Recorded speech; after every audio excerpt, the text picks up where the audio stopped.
সহযোগ কৰিছে Dalmiya cement আৰচিএফ strong মানে নমস্কাৰ আজি ব্যতিক্ৰমলৈ শান্তনু মহন্তই স্বাগতম জনাইছো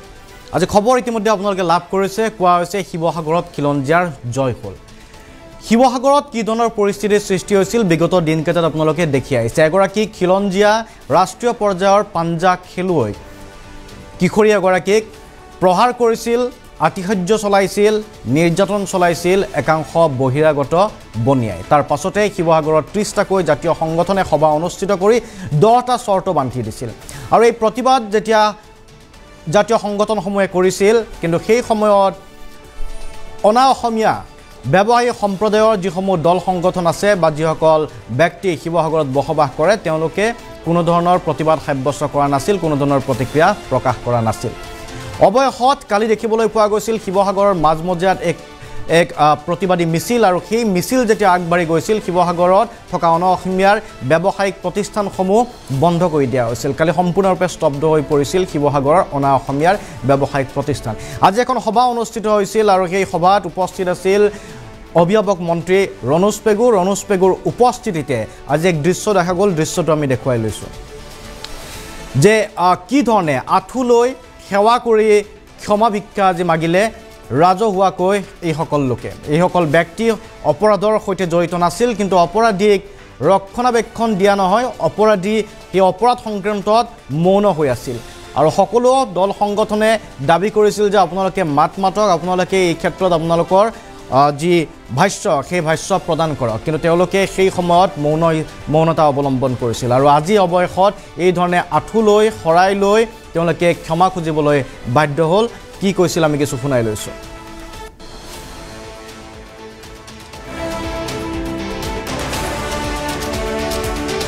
ঘটনাটো ঘটিছে সেইটো এটা দুৰ্ভাগ্যজনক ঘটনা আছিল আৰু কেইজন মানুহৰ কাৰণে আমাৰ শিৱসাগৰ ৰাইজ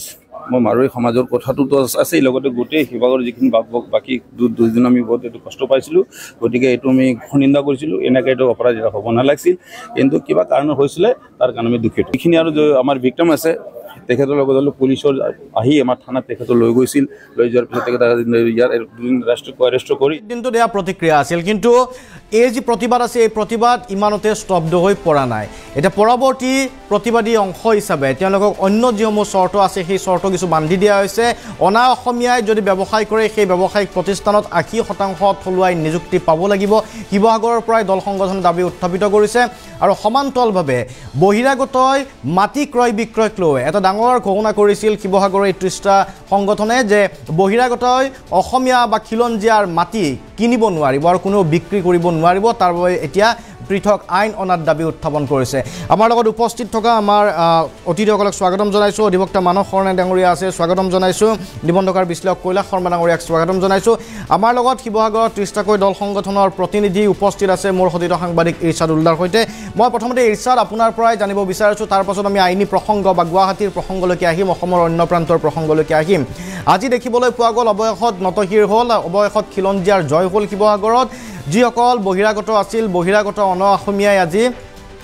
সেৱা কৰি আঁঠুলৈ তেওঁলোকে ক্ষমা খুজিবলৈ বাধ্য হৈ পৰিল প্ৰথম কথা ইমানতেই প্ৰতিবাদৰ অন্ত পৰিল নেকি ইমানতে যি সমস্যা খিলঞ্জিয়াৰ প্ৰতি ভাবুকি বহিৰাগতৰ বুলি ভবা হৈছিল সেই সমস্যাৰ অন্ত পৰিল নে দল সংগঠনে এই প্ৰতিবাদক বা তেওঁলোকৰ মূল দাবীক কি ধৰণে আগবঢ়াই লৈ যাব বিচাৰে হয় শান্তানু ইতিমধ্যে আপোনালোকে সকলো এনবি নিউজৰ দৰ্শকসকলে গম পাইছে যে 13 আগষ্ট তাৰিখত শিৱসাগৰৰ মাজমজিয়াত এক দুৰ্ভাগ্যজনক ঘটনা সংঘটিত হৈছিল যি বহিৰাগত বণিকে এগৰাকী কিশোৰীক পাঞ্জা খেলুৱৈ কিশোৰীক ৰাষ্ট্ৰীয় পৰ্যায়ৰ সোণৰ পদকপ্ৰাপ্ত এগৰাকী কিশোৰীক গুৰুলকৈ পিটিছিল আৰু তেওঁৰ শ্লীলতা হানিৰ চেষ্টা অভিযোগ উত্থাপন কৰিছিল তাৰ পিছৰ পৰ্যায়ত তেওঁৰ মাতৃয়ে শিৱসাগৰ সদৰ থানাত ইতিমধ্যে এজাহাৰ দাখিল কৰিছিল আৰু এজাহাৰ দাখিল কৰাৰ পিছত যি কেইজন দুৰ্বৃত্ত অৰুণ লাহতি আৰু মনীষ পুদ্দাৰক ইতিমধ্যে জেল হাজতলৈ প্ৰেৰণ কৰিছে আৰু তাৰ পিছতে যিসমূহ অনা অসমীয়া বহিৰাগত যিসমূহ দল সংগঠন আছে দল সংগঠনসমূহে এই ক্ষেত্ৰত মৌনতা থকাৰ বাবে শিৱসাগৰৰ 30টাকৈ জাতীয় দল সংগঠন ইতিমধ্যে ক্ষোভিত হোৱা পৰিলক্ষিত হৈছিল আৰু কালি যি বজ্ৰ নিনাদ আচলতে থলগিৰি জনতাই শিৱসাগৰৰ ৰাজপথত উত্তাল পৰিৱেশ ৰচনা কৰিছিল তাৰ পিছতে কম্পমান হৈছিল দিছপুৰ আৰু দিছপুৰ কম্পমান হোৱাৰ পিছতেই চৰকাৰৰ প্ৰতিনিধি স্বৰূপে শিৱসাগৰৰ অভিভাৱক মন্ত্ৰী ৰণোজ পেগুৱে নেতৃত্বৰ মধ্যস্থতাকাৰীত এখন সভা আজি আয়োজন হয় প্ৰেক্ষাগৃহ যুৱদল প্ৰেক্ষাগৃহত আৰু যুৱদল প্ৰেক্ষাগৃহত ইতিমধ্যে যিসমূহ 30টা জাতীয় দল সংগঠনৰ প্ৰতিনিধি আছিল আৰু তাৰ লগত যিসমূহ বহিৰাগত মাৰোৱাৰী সম্প্ৰদায়ৰ যিসকল ব্যক্তি আছিল তেওঁলোক উপস্থিত আছিল আৰু তেওঁলোকে যি অসমীয়া পৰম্পৰা অনুযায়ী শৰাইত তামোল পাণ লৈ তেওঁলোকে আঁঠুকাৰি ক্ষমা খুজিলে সমগ্ৰ বিষয়টোক গৰিহণা দিলে আৰু তেওঁলোকে ইতিমধ্যে কৈছিল যে তেওঁলোকৰ যি গৰিহণা দিয়া বা এই কথাটোত গুৰুত্ব প্ৰদান কৰাত কিছু পলম হৈছিল আৰু তাৰ পিছত এতিয়া বৰ্তমান শান্ত কিন্তু আপুনি যিটো প্ৰশ্ন কৰিছে যে এটা যি 10টা বৃহৎ সিদ্ধান্ত লৈছিল 16 আগষ্টৰ ৰাজহুৱা সভাত তাৰ মাত্ৰ এটা দফাহে এতিয়া পূৰ্ণ হৈছে যি ক্ষমা খোজা কিন্তু বাকীকেইটাত দল সংগঠনে কি ধৰণে প্ৰতিক্ৰিয়া ল'ম আমি নিশ্চয়কৈ ল'ম কিন্তু তাৰ প্ৰথমে আমাৰ মাৰোৱাৰী যি সম্প্ৰদায় ইয়াৰ লগত অসমীয়া জাতিৰ লগত সংপৃক্ত কিছু ব্যক্তি আমাৰ NB নিউজৰ যি ব্যতিক্ৰম অনুষ্ঠানত আছে আমাৰ ওচৰত ৰাধেশ্যাম শৰ্মা ডাঙৰীয়া আছে আমি তেখেতৰ ওচৰলৈ যাবলৈ চেষ্টা কৰিম যিজন ব্যক্তি আচলতে মাৰোৱাৰী ঘৰত জন্ম কিন্তু মনে প্ৰাণে এজন অসমীয়া ব্যক্তি তেওঁ অফ কেমেৰাও আচলতে এই সমগ্ৰ বিষয়টোক দুৰ্ভাগ্যজনক বুলি আখ্যা কৰিছিল তেওঁ অসমীয়া মাধ্যমতেই তেওঁৰ শিক্ষা জীৱনৰ হাং কাটিছিল আৰু এই ক্ষেত্ৰত আমি তেখেতৰ পৰা মত ল'বলৈ চেষ্টা কৰিম দাদা এই বিষয়টোত যিটো সংগঠিত হ'ল একদম চমুকে যদি আপোনাক মই সুধোঁ কি ক'ব মই এনেকুৱা পৰিৱেশ য'ত নেকি মানুহে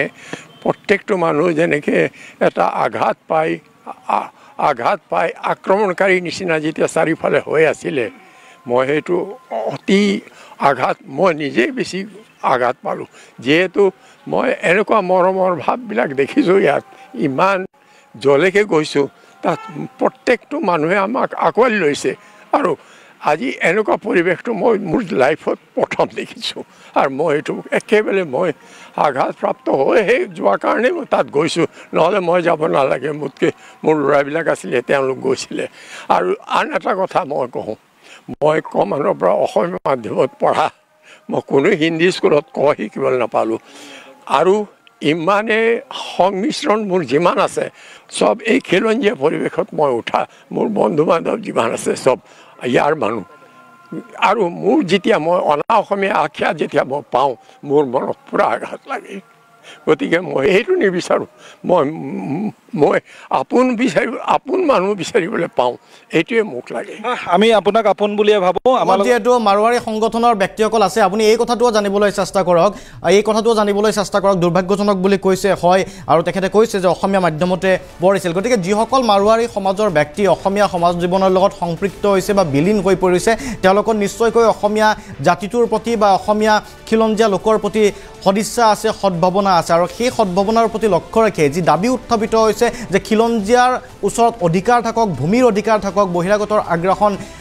আগ্ৰাসন নাথাকক তাত সেই দাবীটোক সমৰ্থন কৰে নে নকৰে ভূমিৰ সম্পত্তিৰ অধিকাৰ খিলঞ্জীয়াৰ হাতত থাকক ক্ৰয় বিক্ৰয়ত বাধাৰ ওপৰত যিটো কথা কৈছে তেখেতসকলে সেইটো মানি ল'ব বিচাৰে নে নিবিচাৰে সেই প্ৰশ্নটো আপুনি কৰিব হয় আমাৰ শিৱসাগৰত সমাজ জীৱনৰ লগত সংপৃক্ত বিনোদ আগৰৱালা ডাঙৰীয়া আছে আমাৰ পোনপটীয়া এটা প্ৰশ্ন যিহেতু আপোনালোকে ক্ষমা খুজিলে কিন্তু তাৰ লগতে দল সংগঠনসমূহে কৈছে যে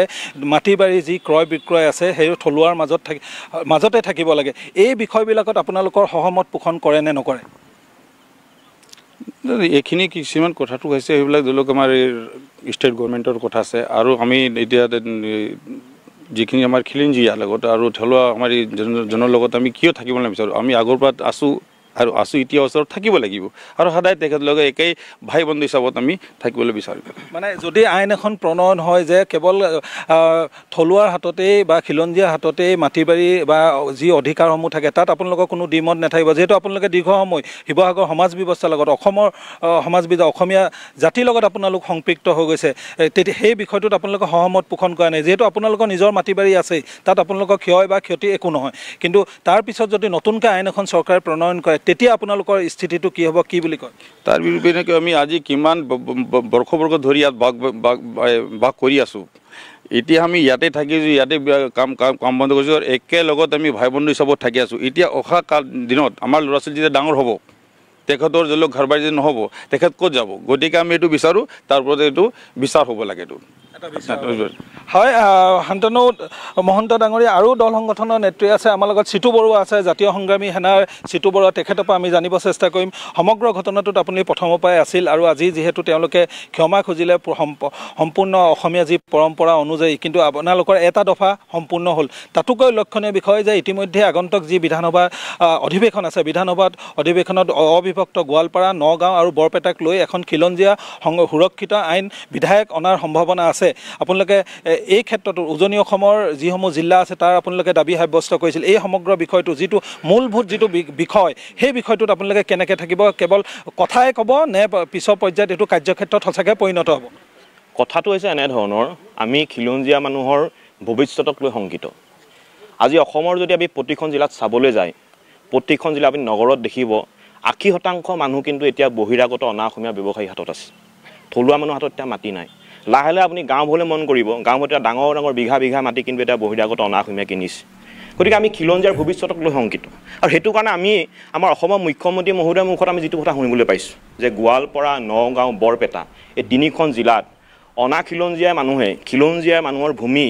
ক্ৰয় কৰিব নোৱাৰা যিখন আইন তেওঁ ইতিমধ্যে প্ৰণয়ন কৰিম বুলি কৈছে অহা আপোনাৰ বিধানসভা অধিৱেশনত আমি আশা ৰাখিছোঁ এই আইনখনৰ ভিতৰত শিৱসাগৰ জিলা যোৰহাট জিলা ডিব্ৰুগড় জিলা তিনিচুকীয়া জিলা গোলাঘাট জিলা এই জিলাকেইখনো অন্তৰ্ভুক্ত কৰি আমাৰ খিলঞ্জীয়া মানুহৰ যাতে ভূমি অনাদি অনন্ত কাললৈ যাতে সুৰক্ষিত কৰিব পাৰে তাৰ এক ব্যৱস্থা কৰিবৰ কাৰণে আজি আমি সভাত ইতিমধ্যেই মুখ্যমন্ত্ৰী মহোদয়ক আমি আহ্বান জনাইছোঁ আৰু ইয়াৰ সমান্তৰালভাৱে আজি যিহেতু আমাৰ শিৱসাগৰ মাৰোৱাৰী সমাজ ব্যৱসায়ী সমাজে ইতিমধ্যেই আমাৰ ওচৰত আহি ক্ষমা বিচাৰিছে সমগ্ৰ অসমবাসী ৰাইজৰ ওচৰত আহি ক্ষমা বিচাৰিছে আমি ভাল পাইছোঁ কিন্তু তাৰ সমান্তৰালভাৱে আমাৰ ভাষাটোক কেনেকৈ জীয়াই থাকিব এই কথাখিনি আমি চিন্তা কৰিব লাগিব গতিকে আমি কৈছোঁ যে আমাৰ অসমত থকা প্ৰতিখন ব্যৱসায়িক প্ৰতিষ্ঠানৰ নাম ফলকসমূহ ডাঙৰ ডাঙৰকৈ অসমীয়া ভাষাত লিখিব লাগিব আমি সেইটো দাবী কৰিছোঁ সেই দাবীত আমি অটল হৈ আছোঁ ইয়াৰ লগতে আমি ক'ব বিচাৰিছোঁ যে আজি অসমত যিমানবিলাক ডাঙৰ ডাঙৰ ব্যৱসায়িক প্ৰতিষ্ঠান আছে আমি লাহে লাহে দেখা পাইছোঁ যে এই ব্যৱসায়িক প্ৰতিষ্ঠানসমূহত আমাৰ থলুৱা নিবনুৱা যুৱক যুৱতীসকলক যি ধৰণে নিয়োগ কৰিব লাগে সেইধৰণে নিয়োগ কৰা নাই আৰু এটা ডাঙৰ কথা হৈছে যে কোনোবা ব্যৱসায়িক প্ৰতিষ্ঠানত যদিও আমাৰ থলুৱা নিবনুৱা যুৱক যুৱতীক নিয়োগ কৰিছে কিন্তু শ্ৰম আইন অনুসৰি কিন্তু তেওঁলোকক দৰমহা প্ৰদান কৰা নাই আৰু সেইটো কাৰণে আমাৰ যিটো তৃতীয় দাবী যে অসমত থকা বা আমাৰ শিৱসাগৰত থকা আমাৰ আপোনাৰ ব্যৱসায়িক প্ৰতিষ্ঠানসমূহত বহিৰাগত অনা অসমীয়া ব্যৱসায়িক প্ৰতিষ্ঠানসমূহত 90% থলুৱা নিবনুৱা যুৱক যুৱতী নিয়োগ কৰিব লাগিব লগতে শ্ৰম আইন অনুসৰি তেওঁলোকক দৰমহা দিব লাগিব গতিকে আমাৰ নিজৰ দাবীত আমি অটল আছোঁ আৰু এই সংগ্ৰামখন কিন্তু আজি তেওঁলোকে ক্ষমা বিচাৰিছে আমি ভাল পাইছোঁ কিন্তু সংগ্ৰামখনৰ আমাৰ যিকেইটা মূল দাবী কেইটা কিন্তু শেষ নোহোৱালৈকে 9টা দাবী এই 9টা দাবী কিন্তু আমাক পূৰণ নোহোৱালৈকে আমি সংগ্ৰাম চলি থাকিব নিশ্চয় চলিব আপুনি মানে এই কথা নিশ্চয় চলি থাকিব এইটো কাৰণ মই কৈছোঁ এইটো খিলঞ্জীয়া ভৱিষ্যতৰ এটা প্ৰশ্ন ইয়াত জড়িত হৈ আছে আমাৰ ভাষাৰ প্ৰশ্ন জড়িত হৈ আছে গতিকে আমি যদি আমাৰ খিলঞ্জীয়া মানুহখিনি যদি নিজৰ ঠাইতে যদি আমি সুৰক্ষিত নহয় আমি সেইটো কাৰণে কৈছোঁ যে আমাৰ মূল কথাটো এইটোৱে হৈছে যে এই মাতৃভূমিত অনাদি অনন্ত কাললৈ খিলঞ্জীয়া মানুহৰ প্ৰভুত্ব থাকিব লাগিব আধিপত্য থাকিব লাগিব অসমৰ ভাষা কলা কৃষ্টি সংস্কৃতিয়ে চিৰদিন চিৰকালৰ কাৰণে উচ্চ স্থানত জিলিকি থাকিব লাগিব অসমৰ শাসনৰ ভাগ যে এটা অসমীয়া মানুহৰ হাতত থাকিব লাগিব অসমৰ সম্পদৰ অধিকাৰ ভূমি অধিকাৰ অসমীয়া মানুহৰ হাতত থাকিব লাগিব আৰু সেইটো কাৰণে আমি সংগ্ৰাম কৰিছোঁ আৰু সেইটো কাৰণে আজি অসমৰ হাজাৰ হাজাৰ মানুহ ৰাইজ স্বতঃস্ফূৰ্তভাৱে কিন্তু ৰাজপথলৈ ওলাই আহিছে নিশ্চয় এই কথাটো আপুনি জানিব পাৰে ইতিমধ্যে ক্ষতি কিমান হৈছে তেওঁলোকে যে কৈছে ভূমিৰ অধিকাৰ আমি হেৰুৱাইছোঁ হয় গুৱাহাটীৰ দৰে মহানগৰীত বা শিৱসাগৰ ডিব্ৰুগড় গোলাঘাট যিখন জিলাৰ কথা উল্লেখ কৰিছে উজনি অসমত অনা অসমীয়াৰ আগ্ৰাসনটো এই মুহূৰ্তত কিমান আছে বুলি তেখেতসকলে অনুভৱ কৰিছে নেতাসকলে আমাৰ অনুভৱ কৰিছে মহেন্দ্ৰদা যেহেতু আপোনালোকে যি 10টা দফা আছে 10টা দফা অন্যতম আছিল যে মাটি বাৰীসমূহ বহিৰাগতৰ হাতত নহয় কেৱল থলগিৰিৰ জনতাৰ হাতত থাকিব লাগে কিন্তু এতিয়ালৈকে যেহেতু আপোনালোকে এই দাবীটো বহুত পলম হৈছে এই দাবীটো তাত সাংবিধানিক কাৰিকৰীগত কথা আছে আইনৰ কথা আছে আপোনালোকে কিমান ভাবে যে শিৱসাগৰৰ নিচিনা থলগিৰিয়ে গিজগিজাই থকা 98% য'ত খিলঞ্জীয়া মানুহ বসবাস কৰে তাত মাটি বাৰী আপোনালোকে কিমান ভাবিছে আপোনালোকৰ কিমান ডাটা আপোনালোকৰ হাতত আছে নাই যে কিমান মাটি বাহিৰাগতৰ হাতলৈ গুচি গ'ল যিহেতু ৰাষ্ট্ৰীয় ঘাইপথৰ দুয়োটা কাষ যদি চাওঁ আমি বহিৰাগতে ইতিমধ্যে মাটি ক্ৰয় কৰিছে কম টকাত লৈ পেলাই বেছি দামত বিকিছে ধৰি লওক তেনেকুৱা ধৰণৰ বহু কথা আছে কি ক'ব এই সমগ্ৰ বিষয়ত কিমান ক্ষতি হৈ গ'লে শিৱসাগৰৰ না এই কথাটো আচলতে পলম হৈ গৈছে নহয় এই কথাটো আগতেও আমি কৈছোঁ কাৰণ আপোনালোকে নিশ্চয় জানে যে আমি বিশেষকৈ আহোম জাতীয় গণমঞ্চই কৈছোঁ যে অসমৰ যদি অস্তিত্ব খিলঞ্জীয়াৰ অস্তিত্ব আৰু ইয়াৰ সম্পদৰ অধিকাৰ যদি খিলঞ্জীয়াৰ হাতত থাকিব লাগে অসমক জনজাতীয় ৰাজ্যৰ মৰ্যাদা প্ৰদান কৰিব লাগে আৰু ইতিমধ্যে আপুনি জানে যে আমাৰ জনগোষ্ঠীয় যি আন্দোলন হৈ আছে যি সংগ্ৰাম হৈ আছে 6টা জনগোষ্ঠীয়ে কৈছোঁ যে আমাৰ জনজাতিকৰণ কৰিব লাগে ইয়াৰ উদ্দেশ্যটো কি যে আছে এইটো এটা ঐতিহাসিক ভুল যে আপুনি জানে যে উত্তৰ পূৰ্বাঞ্চলৰ গোটেইকেইখন ৰাজ্য জনজাতীয় ৰাজ্য ত্ৰিপুৰা আৰু অসমৰ বাহিৰে গোটেইকেইখন ৰাজ্য জনজাতীয় ৰাজ্য আজি সেই জনজাতীয় ৰাজ্যবিলাকত সেই সমস্যাটো নাই আজি অসমৰে যিকেইখন সাহিত্য পৰিষদ আছে কাৰ্বি আংলং এন চি হিলৰ পৰা আদি কৰি ট্ৰাইবেল বেল্ট এণ্ড ব্লকত এই সমস্যাটো নাই গতিকে আপোনালোকে নিশ্চয় জানে আজি কেইদিনমান আগলৈ মনত পেলাই দিয়ক কাখন এতিয়া বলবৎ ক'ত হৈছে কেৱল অসমত কাখন কিন্তু মেঘালয়ত বলবৎ হোৱা নাই গতিকে এই কথাটো আমি আগতেও কৰিছোঁ সেইকাৰণে কৈছোঁ এই দাবীটো এতিয়া বা কালি উদ্ভৱ হোৱা এই ঘটনাটোৰ কাৰণে নহয় এই কথাটো বহুত দিনৰ পৰা চলি আছে যে খিলঞ্জীয়াৰ অধিকাৰ থাকিব লাগিব ভূমি থাকিব লাগিব আমাৰ অধিকাৰ ভূমিৰ অধিকাৰটো খিলঞ্জীয়াৰ হাতত থাকিব লাগিব আৰু আজি মুখ্যমন্ত্ৰী ডাঙৰীয়াৰ নিৰ্দেশ মৰ্মে আজি আমাৰ এজন মন্ত্ৰী আমাৰ যিজন মানে কি কয় ৰণোজ পেগু ডাঙৰীয়ালৈ আহিছে আহি তেওঁ কথা দি কৈছে যে আজি যিখন আইন তেওঁলোকে কাইলৈ পৰীক্ষালৈ বিধেয়ক তেওঁলোকে পাছ কৰিব আমি পুনৰবাৰ কৈছোঁ যে কেৱল মাত্ৰ কেইখনমান ডিষ্ট্ৰিক্টৰ কাৰণে এটা টাৰ্গেট কৰিব নালাগে যদি অসম চৰকাৰ আমি এই কথাটো কৈছোঁ যে মাননীয় মুখ্যমন্ত্ৰী ডাঙৰীয়া সততে গোটেই কথাটো কৈ থাকে যে খিলঞ্জীয়াৰ ওচৰত গোটেই অধিকাৰটো থাকিব লাগিব গতিকে আমি আজি আকৌ পুনৰবাৰ মুখ্যমন্ত্ৰী ডাঙৰীয়াক আমাৰ শক্তিশালী মুখ্যমন্ত্ৰী ডাঙৰীয়াক আমি আহ্বান জনাইছোঁ যে তেখেতে সমগ্ৰ অসমৰ মাটি ভূমি খিলঞ্জীয়াৰ হাতত ৰাখিবৰ কাৰণে এখন বিধেয়ক আনক জিমি দাসৰ যি আচলতে নাবালিকা যিগৰাকী আপুনি লাইনতে থাকক মই আহিম আপোনাৰ ওচৰলৈকে যি দাবী উত্থাপন কৰিছে সেই দাবী আইনগতভাৱে কিমান দূৰ বৈধ হোৱাৰ সম্ভাৱনা আছে মই মানস শৰণীয়া ডাঙৰীয়া আছে আমাৰ বিশিষ্ট অধিবক্তা শৰণীয়া ডাঙৰীয়াৰ ওচৰলৈকে আহিব বিচাৰিছোঁ দুটাকৈ প্ৰথম প্ৰসংগ মুখ্যমন্ত্ৰীগৰাকীয়ে নিজে কৈছিল যে এখন এনেকুৱা ধৰণৰ ভূমি আইন আহিব যিখন আইনৰ অধীনত মুছলমানে হিন্দুৰ মাটি ক্ৰয় কৰাৰ ক্ষেত্ৰত মুখ্যমন্ত্ৰীৰ পৰামৰ্শ ল'ব লাগিব বা অনুমতি ল'ব লাগিব সেই ধৰণৰ আইন এখনৰ পৃষ্ঠপোষকতা কৰি আছিল মূলতঃ মুখ্যমন্ত্ৰীগৰাকীৰ উদ্দেশ্য আছিল ভূমিৰ অধিকাৰ খিলঞ্জীয়াৰ হাতত থাকক এইবাৰ উজনি অসমৰ পৰা দাবী উত্থাপিত হৈছে বিশেষকৈ 5খন জিলাৰ কথা কৈছে দল সংগঠনে যে ভূমিৰ অধিকাৰ খিলঞ্জীয়াৰ হাতত থাকক সেই বিশেষ আইনখনৰ অধীনত এতিয়া উজনি অসমৰ এই 5খন জিলাত থাকক আইনগতভাৱে কিমান দূৰ সম্ভৱ হ'ব পাৰে নাই প্ৰথমতে আমি শিৱসাগৰ যিটো ঘটনা ঘটিলে সেইটো আচলতে সুদূৰ প্ৰসাৰী প্ৰভাৱ পেলাইছে আৰু অসম চৰকাৰে যিটো ডিচিশ্যন লৈছে যে এতিয়া যিখন অধিৱেশন হ'ব এছেম্বলি বহিব তাত তেওঁলোকে এখন আইন পাছ কৰিব 3খন জিলাৰ বাবে সেইটো বোধহয় আইনগত বৈধতা নাথাকিব যেন লাগে তেওঁলোকৰ যিসকল আইনবিদ কেনেকৈ এডভাইচ কৰিছে নাজানো আৰু যদি আমি এই কথাটো চোৱাৰ আগতে আমি যাব লাগিব যে আমাৰ কি কি ৰাইটছ আছে আপুনি যদি আৰ্টিকল 19 সংবিধানৰ কথাটো কৈছোঁ কাৰণ গোটেই বস্তুবোৰ তাৰ পৰা ফ্ল' হয় যদি আপুনি আৰ্টিকল 19E পঢ়ে তাত কোৱা হৈছে এজন চিটিজেনে ভাৰতবৰ্ষৰ যিকোনো ঠাইত ৰিচাইড কৰিব পাৰে ছেটেল হ'ব পাৰে থাকিব পাৰে আৰু যদি আপুনি 300A কৈছে যে কোনো লয় মানে মানুহক প্ৰপাৰ্টিৰ পৰা ডিপ্ৰাইভ কৰিব নোৱাৰে এইবিলাক ল বনাওঁতে নিশ্চয় আহিব আৰু যদি আপুনি চাই এই যে ল লেণ্ড ল অৰ্থাৎ ভূমি নীতিটো ভূমিৰ আইন বনাব পাৰে ষ্টেটে এইটো ষ্টেট ছাবজেক্ট আপুনি এণ্ট্ৰি 18ত আছে এণ্ট্ৰি 18ত কৈছে যে ষ্টেটে ভূমি কেনেকৈ হস্তান্তৰ কৰিব কাক দিব কেনেকৈ নিয়ন্ত্ৰণ কৰিব কাক এইটো পাৰে গোটেইটো ষ্টেট লিষ্ট কনকাৰেণ্ট লিষ্টত নাই কনকাৰেণ্ট লিষ্টত জাষ্ট ৰেজিষ্ট্ৰেশ্যন পাৰ্টটো সোমাই থৈ দিছে তাৰে এণ্ট্ৰি 6ত এতিয়া এইটো বস্তু যে আমি পৰ্যালোচনা কৰোঁ যে আমি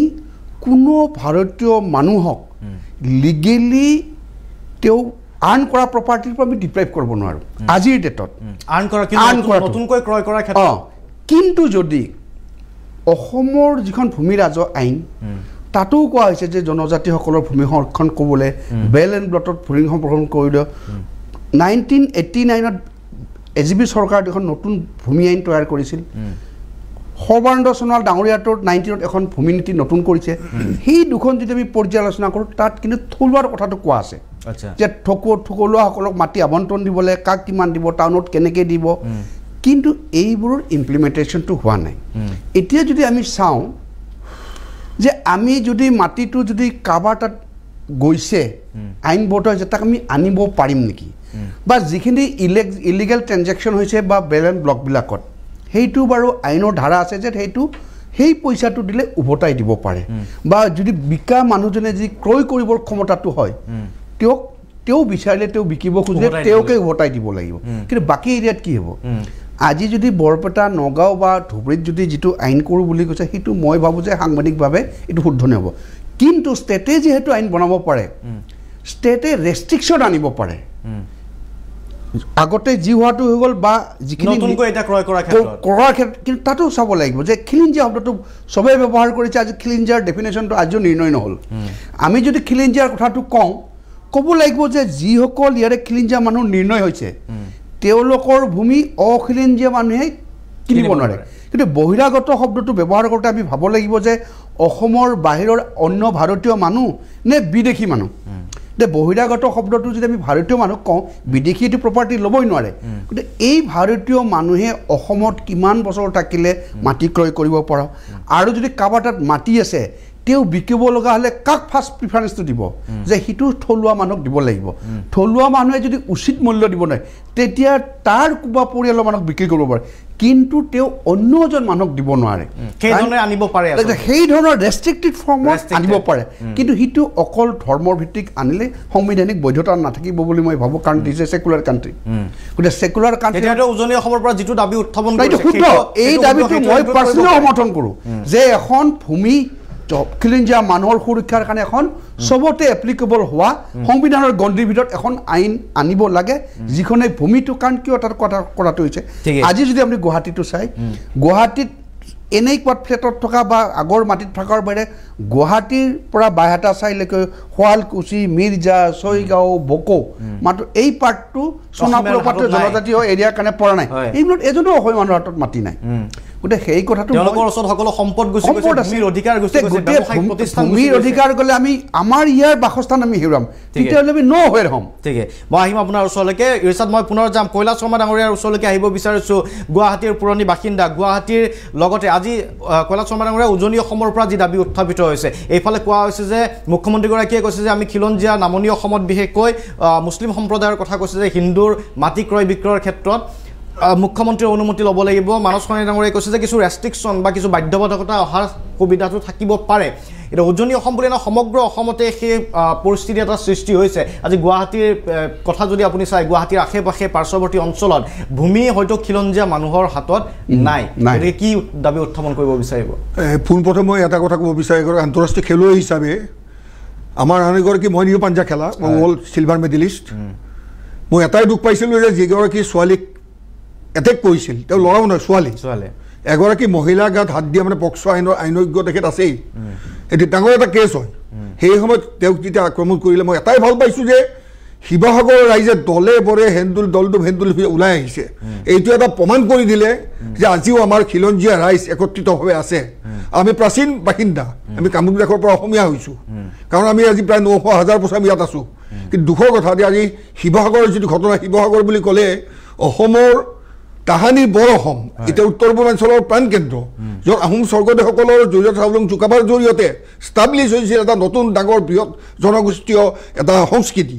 আৰু ৰাজনীতি এই শিৱসাগৰতে যেতিয়া ঘটনা হৈছে এটা সমগ্ৰ অসমক কঁপাই তুলিছে কাৰণ আজি গুৱাহাটীখন প্ৰাচীন প্ৰাগজ্যোতিষপুৰ এতিয়া গুৱাহাটীৰ অৱস্থা আমি ইয়াত থাকি এটা বস্তু দেখিছোঁ যে গুৱাহাটীৰ বৰ্তমানৰ যিটো দুৰৱস্থা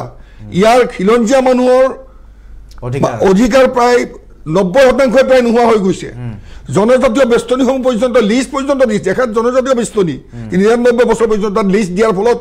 অৰিজিনেল যিবিলাক জনজাতীয় লোক আছে অধিকাৰ নোহোৱা হৈ গৈছে গতিকে এই ক্ষেত্ৰত মই এটা কথা পুনৰ ক'ব বিচাৰিছোঁ যে মুখ্যমন্ত্ৰী ডাঙৰীয়াই সদায় কথাটো সদায় কৈ আছে আমি এইটো সমৰ্থন দিছোঁ যে খিলঞ্জীয়াৰ ভূমি অধিকাৰ কৰিব কিন্তু এই ক্ষেত্ৰত 3খন জিলা নহয় সমগ্ৰ অসমৰ বাবে আজি অনুজ পেগু ডাঙৰীয়া তাত গৈছে আৰু যে অকল ক্ষমা খুজিলেই নহ'ব তাহলে বাকী যি 9টা দাবী আছে সেই দাবীখিনিৰ ক্ষেত্ৰত চৰকাৰে বিবেচনা কৰিব লাগিব আৰু অতি শীঘ্ৰে চৰকাৰে এটা কাম কৰে মুখ্যমন্ত্ৰী ডাঙৰীয়াই যে প্ৰতিখন জিলাত যদি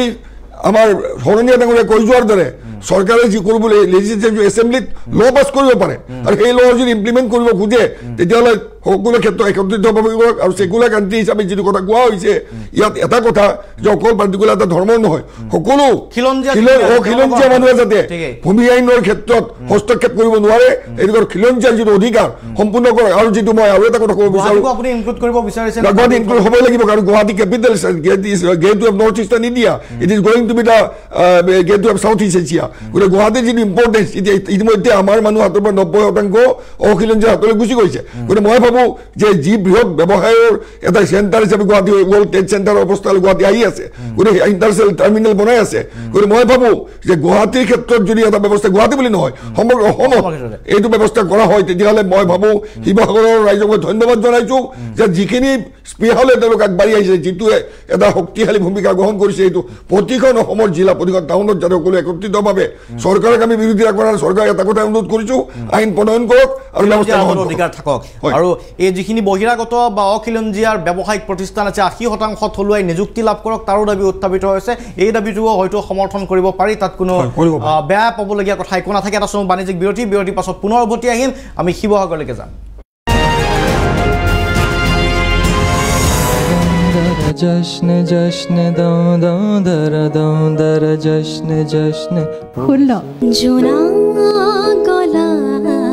जरार निखा मधुमय फुल्ल फुल्ल কি ষোল্ল হয় 16 আগষ্ট ইয়েস 16 আগষ্ট 16 আগষ্টৰ পৰা এনবি নিউজত সম্প্ৰচাৰ হ'ব অসমৰ mega singing reality show' Assam কণ্ঠ সুৰেৰে জিনিম পৃথিৱী আমি এনবি নিউজৰ মেগা ৰিয়েলিটি শ্ব' অসম কণ্ঠ 16 আগষ্টৰ পৰা নিশা 8 বজাত আপোনাৰ মৰমৰ চেনেল এনবি নিউজত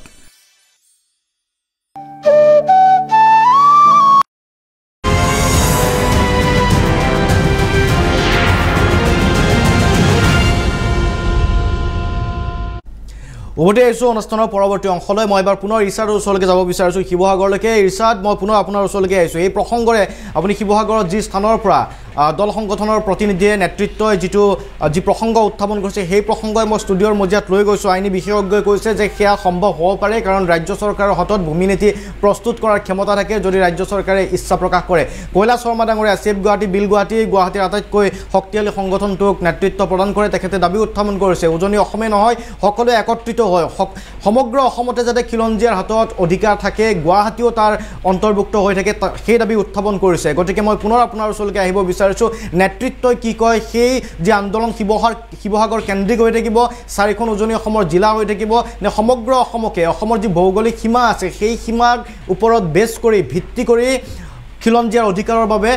মাত মতাৰ সিদ্ধান্ত গ্ৰহণ কৰিব চাওক শান্তনু মহন্ত যিহেতু 13 আগষ্টত হোৱা যি ঘটনা সেই ঘটনাই আচলতে শিৱসাগৰবাসীৰ যি থলগিৰি জনতা আছিল থলগিৰি জনতাক এটা চিন্তা দিলে যাৰ চিন্তাৰ বাবেই আচলতে আজি ৰণোজ পেগু দিছপুৰৰ পৰা আহি শিৱসাগৰত আহিবলগীয়া হ'ল যি থলগিৰি জনতাৰ যি সমদলত বজ্ৰ নিনাদ উঠিছিল সেই বজ্ৰ নিনাদৰ পিছত দিছপুৰ কম্পমান হ'ল ইতিমধ্যে যিসমূহ এটা যি দাবী আছিল সেই দাবী ইতিমধ্যে পূৰণ কৰিছে কিন্তু পিছৰ যিকেইটা দাবী ইতিমধ্যে পেনেলিষ্ট যিসকল আছে জয়ন্ত দিগন্ত দা তেখেতসকলে কৈছে যে আপোনালোকৰ যিখন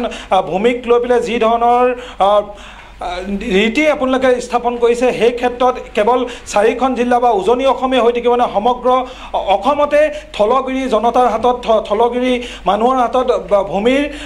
অধিকাৰ থকাটো হ'ব কেৱল তেওঁলোকে অনুৰোধ কৰিছে দাবী কৰিছে যে গুৱাহাটীকো আদি কৰি এইবোৰ সামৰি ল'ব লাগে দল সংগঠন আপোনালোকৰ সমগ্ৰ অসমতে আপোনালোকৰ তাৰ পৰা আপোনালোকে কৰি আছে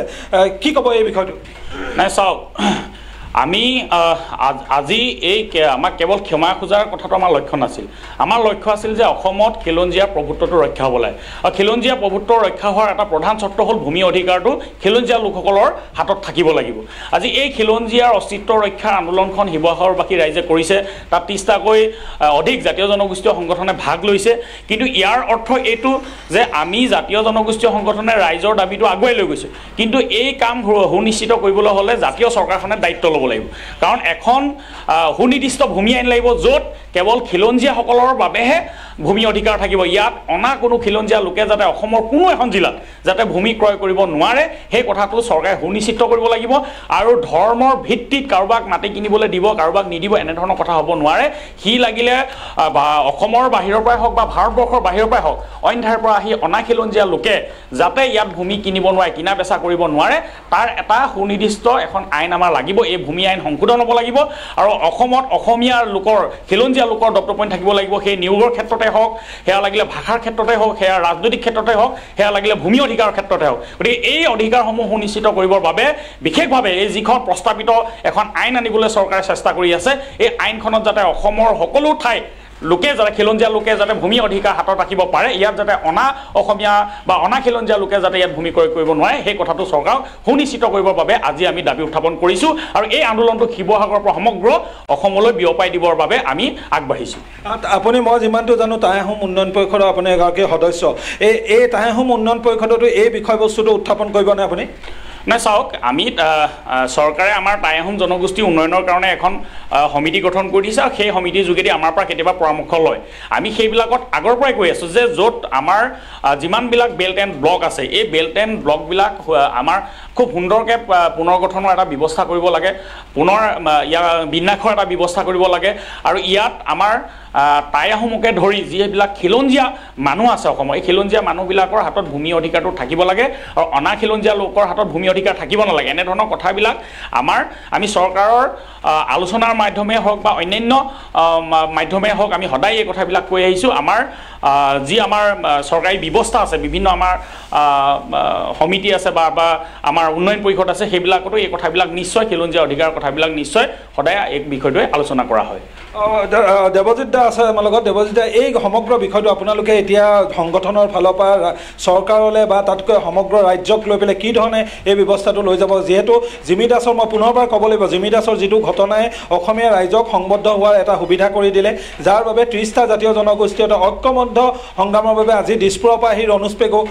শিৱসাগৰৰ প্ৰেক্ষাগৃহত আহি উপস্থিত হ'বলগীয়া হ'ল এই বিষয়টো কেৱল কোৱা আৰু কথা কোৱাৰ মাজতে সীমাবদ্ধ থাকিবনে বাকী 9টা দফা বা বিশেষকৈ যি ভূমি অধিকাৰৰ যিটো কথা আপোনালোকে কৈ আহিছে প্ৰথমৰ পৰাই সেইটো কেনেকৈ আপুনি কাৰ্যকাৰী কৰিব যিহেতু আইনগত কথা আছে চৰকাৰক দিছপুৰক কেনেকৈ আপোনালোকে হেঁচা প্ৰয়োগ কৰিব আচলতে প্ৰথমতে এটা কথা ক'ব লাগিব আমাৰ যিখন সংগ্ৰাম যোৱাকালিৰে পৰা ইয়াত আৰম্ভ হৈছে এই সংগ্ৰামখনৰ এটা কণমাত্ৰ এটা মানে দাবী আমাৰ আছিলে যে যিহেতু ইয়াৰ শিৱসাগৰৰ বাহিৰাগত বনিয়া গোষ্ঠীয়ে আমাৰ শিৱসাগৰৰ খিলঞ্জীয়া নাগৰিকক আমাৰ 30 জাতীয় জনগোষ্ঠীয় সংগঠনক উপনুৱা কৰিছিলে গতিকে সেই সময়ত আমি এটা চৰ্ত ৰাখিছিলোঁ যে ইয়াৰ প্ৰত্যুত্তৰ দিয়া হ'ব আমাক ক্ষমা বিচাৰিব লাগিব আৰু ক্ষমা নিবিচৰা পৰ্যন্ত আমি তেখেতসকলৰ ব্যৱসায় প্ৰতিষ্ঠানবিলাক বন্ধ ৰাখিম এই বিষয়টো আজি আলোচনাৰ পাছত ইয়াৰ বনিয়া গোষ্ঠীয়ে তেখেতসকলে তামোল পাণ দি ৰাইজৰ ওচৰত সেৱা প্ৰাৰ্থনা কৰাৰ কাৰণে ৰাইজে ক্ষমা কৰি দিছে আজিৰ পৰা তেখেতসকলৰ ব্যৱসায় প্ৰতিষ্ঠানবিলাক খোলা থাকিব এইটো আচলতে আমাৰ সংগ্ৰামখনৰ মূল দাবী নহয় এইটো এটা প্ৰথম ফাৰ্ষ্ট ষ্টেজ এতিয়া আমাৰ মই এটা অনুৰোধ জনাম সংবাদ মাধ্যমৰ জৰিয়তে আমি এটা অনুৰোধ জনাইছোঁ অসমবাসী ৰাইজলৈ এটা মানে ভুল মেছেজ যাব নালাগে যে এইখন সংগ্ৰাম দীঘলীয়া হ'ব আমাৰ সংগ্ৰামখনৰ মূল উদ্দেশ্যটো হৈছে যে অসমীয়া জাতিৰ অস্তিত্ব ৰক্ষা খিলঞ্জীয়া ইয়াত সুৰক্ষিত হ'ব লাগিব খিলঞ্জীয়া সুৰক্ষিত হ'বলৈ হ'লে আমাৰ খিলঞ্জীয়াৰ হাতলৈ ভূমিৰ অধিকাৰ আহিব লাগিব আৰু খিলঞ্জীয়াৰ হাতলৈ ভূমিৰ অধিকাৰ আনিবৰ কাৰণে অসমৰ প্ৰায়সমূহ জাতীয় জনগোষ্ঠীয় সংগঠনে দীঘলীয়া এখন সংগ্ৰাম চলাই আছে আজি এই সংগ্ৰামখনৰ শেষ পৰিণতি হ'বলৈ গৈ আছে আমি কৈছোঁ যে আমি এইখন সংগ্ৰাম কৰিছোঁ আৰু খিলঞ্জীয়া অস্তিত্ব ৰক্ষাৰ এখন শেষ সংগ্ৰাম বুলি কৈছোঁ এতিয়া সেই সংগ্ৰাম হিচাপে আমি কৈছোঁ যে অহা দুদিনৰ পাছৰ পৰা বিধানসভাৰ অধিৱেশন হ'ব অধিৱেশনত হিমন্ত বিশ্ব শৰ্মা ডাঙৰীয়াৰ নেতৃত্বত থকা এইখন চৰকাৰে এখন বিধেয়ক উত্থাপন কৰিব এখন আইন ভূমি আইন তেওঁলোকে প্ৰণয়ন কৰিব বিচাৰিছে কিন্তু এই ভূমি আইনখনত কেৱল মাত্ৰ অসমৰ 3খন জিলাকহে তেওঁলোকে অন্তৰ্ভুক্ত কৰি ল'ব বিচাৰিছে কিন্তু আমি মুখ্যমন্ত্ৰী মহোদয়ক আজি আমি বাৰে বাৰে এটা কথা অনুৰোধ জনাইছোঁ যে আমাৰ ভূমিপুত্ৰসকল উজনি অসমৰ ভূমিপুত্ৰসকল খিলঞ্জীয়া জাতি জনগোষ্ঠীসকল ইয়াৰ জনজাতিসকল সকলোৱে আজি বাহিৰাগত বনিয়াৰ পৰা অস্তিত্বৰ সংকটত ভুগিছে আমাৰ মাটিবিলাক সংকুচিত হৈ আহিছে আমাৰ মাটিবিলাক বাহিৰগত বনিয়াৰ হাতলৈ গৈছে গতিকে ইয়াৰ সমাধান স্বৰূপে আমাক এখন আইন লাগে গতিকে আমি কৰজোৰে অনুৰোধ জনাইছোঁ এই যিখন বিধেয়ক তেওঁলোকে আনিব বিচাৰিছে সেই 3খন জিলাৰ লগতে তেখেতসকলে এইখন চৰকাৰে আমাৰ উজনি অসমৰ প্ৰতিখন জিলা অন্তৰ্ভুক্ত কৰিব লাগিব আৰু সেইকাৰণে ইতিমধ্যে আমাৰ 30টা জাতীয় জনগোষ্ঠীয় সংগঠনৰ মাজত আমাৰ বৈঠক অনুষ্ঠিত হৈ গৈছে আমি এইখন চৰকাৰক আমি কৈছোঁ যে আপোনালোকে চাব ৰাইজ ৰাজপথলৈ ওলাই আহিছে ৰাইজে বিচাৰিছে যে ইয়াত এটা গণ অভ্যুত্থান হ'ব লাগে খিলঞ্জীয়াৰ অস্তিত্ব ৰক্ষাৰ কাৰণে অহা খুব কম দিনৰ ভিতৰতে আমি ঐতিহাসিক শিৱসাগৰত 1 লাখতকৈও অধিক খিলঞ্জীয়া ৰাইজ সমবেত হ'ম এই সিদ্ধান্ত ইতিমধ্যে হৈ গৈছে আমি এই কাৰণে সমবেত হ'ম যে আমাক খিলঞ্জীয়াৰ সুৰক্ষা লাগে আমাক এইখন আইন লাগে যদিহে প্ৰকৃততে হিমন্ত বিশ্ব শৰ্মা ডাঙৰীয়াই বা এখন চৰকাৰে খিলঞ্জীয়া সুৰক্ষিত প্ৰদান কৰিব বিচাৰিছে না ঠিক আছে দাবী 5খন জিলাই থাকিব উজনি অসমৰ তেওঁলোকে 1 লাখ মানুহ সমবেত হ'ব উজনি অসমৰ 5খন জিলা থাকিব নে নগাঁও গোলাঘাটক বাদ দি নগাঁও তেজপুৰ বা অন্য প্ৰান্তত নামনি অসমৰ জিলাসমূহ নলবাৰী বজালী জনগোষ্ঠী অঞ্চলসমূহৰ কথা মই নকওঁ এটা অন্য এটা প্ৰসংগ আহিব সেই জিলাসমূহ অন্য জিলাসমূহ তাত অন্তৰ্ভুক্ত হ'ব সেই দাবীত থাকিব নে 5খন জিলাই থাকিব সেইটো আপুনি সুধিব পাৰে মুখ্যমন্ত্ৰীয়ে কাৰ্যকৰী কৰি আমাৰ লগত আলোচনা কৰিব লাগে আৰু এই ভূমি আইনখন তৎকালীনভাৱে প্ৰযোজ্য কৰি এটা ইতিহাস ৰচনা কৰিব লাগে এখন চৰকাৰে আৰু আমাৰ খিলঞ্জীয়া জাতি জনগোষ্ঠীক সুৰক্ষা প্ৰদান কৰিব লাগে ইছাদ মই এই কথাটো সুধি আছিলোঁ তেখেতসকলে এই 5খন জিলাৰ কথা যে কৈ আছে 1 লাখ মানুহ সমবেত হ'ব 5খন জিলাত দাবী উত্থাপন কৰিছে গোলাঘাটলৈকে উজনি অসমৰ জিলাসমূহ কিন্তু মধ্য অসমৰ যিসমূহ জিলা আছে নামনি অসমৰ যিসমূহ জিলা আছে সেই ঠাইসমূহত বৃহত্তৰভাৱে অসমক লৈ তেওঁলোকৰ দাবীটো থাকিব নে মাত্ৰ 5খন জিলাক লৈ এই আন্দোলনটো চলিব সেই প্ৰশ্নটো আপুনি এবাৰ সুধি দিয়ক মোৰ প্ৰশ্ন পোনপটীয়া প্ৰশ্ন আপোনালোকে যিহেতু 5খন উজনিৰ 5খন জিলাক লৈ পেলাই এই আন্দোলনটো থাকিব না সমগ্ৰ ৰাজ্য জুৰি হ'ব মধ্য অসম আছে নামনি অসম আছে আপোনালোকে পোনপটীয়াভাৱে সেই উত্তৰটো দিয়ক এই জনগণ বা অভ্যুত্থান কেনেকৈ অভ্যুত্থান হ'ব আমি কালি সংগ্ৰামৰ আৰম্ভণিতে কৈছোঁ শিৱসাগৰত আৰম্ভ কৰিছোঁ শিৱসাগৰত সংগ্ৰামখন আৰম্ভ কৰিছোঁ ঐতিহাসিক শিৱসাগৰৰ পৰা আৰম্ভ হৈছে পৰ্যায়ক্ৰমে এখন জিলালৈ এই সংগ্ৰামখন বিয়পাই দিয়া হ'ব ইতিমধ্যে আমাৰ প্ৰতিখন জিলাতে আমাৰ সংগঠন আছে 30টা সংগঠনৰ প্ৰতিখন জিলাতে সংগঠন আছে প্ৰতিটো সংগঠনে সুকীয়াকৈ নিজৰ সমিতিসমূহৰ লগত ইতিমধ্যে আলোচনা হৈ গৈছে কাৰণ এই বিষয়টো যেতিয়ালৈকে সমাধান নহ'ব এখনৰ পাছত এখনকৈ প্ৰতিখন জিলাতে উজনিৰ পৰা নামনিলৈ সমগ্ৰ অসমতে আমি আন্দোলনখন বিয়পাই দিম আৰু যিকোনো মূল্যৰ বিনিময়ত আমাৰ অসমীয়াৰ অস্তিত্ব আমি সুৰক্ষা কৰিব লাগিব আৰু যিকোনো মূল্যৰ বিনিময়ত এইখন ভূমি আইন সমগ্ৰ অসমতে প্ৰণয়ন কৰিব লাগিব ঠিক আছে ইৰছাদ ধন্যবাদ জ্ঞাপন কৰিছোঁ ইৰছাদ মই আহিম পৰৱৰ্তী সময়ত মই পুনৰ মানস ডাঙৰীয়াৰ ওচৰলৈকে আহিব বিচাৰিছোঁ কৈলাশ শৰ্মা ডাঙৰীয়াও আছে আপুনি ইতিমধ্যে শুনিলে কথাখিনি যে 1 লাখ মানুহ সমবেত হ'ব শিৱসাগৰৰ পৰা আৰম্ভ কৰিছে থলুৱাৰ মূলতঃ ভূমি অধিকাৰক লৈ ইতিমধ্যে যিসমূহ বিটিআৰ অঞ্চলৰ কথা কওঁ আমি বা কাৰ্বি আংলং অট'নমাছ কাউন্সিলসমূহ য'ত আছে সেই স্থানসমূহত খিলঞ্জীয়াৰ ওচৰত বা ভূমিপত্ৰৰ ওচৰত ভূমিৰ অধিকাৰটো আছে বুলি ভবা হৈছে বা ভাবি আছে এইটো ভুল ধাৰণা কিন্তু আছে নে নাই নাই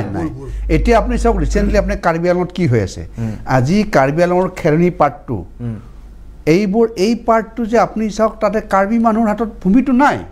কেনেকৈ নোহোৱা হৈছে আচলতে কাৰ্বি আংলঙৰ যিটো 6 শিডিউলত তেওঁলোকে কাৰ্বি আংলঙে ভূমিটো এলট কৰিব লাগে এতিয়া আমি দেখা যাওঁ যে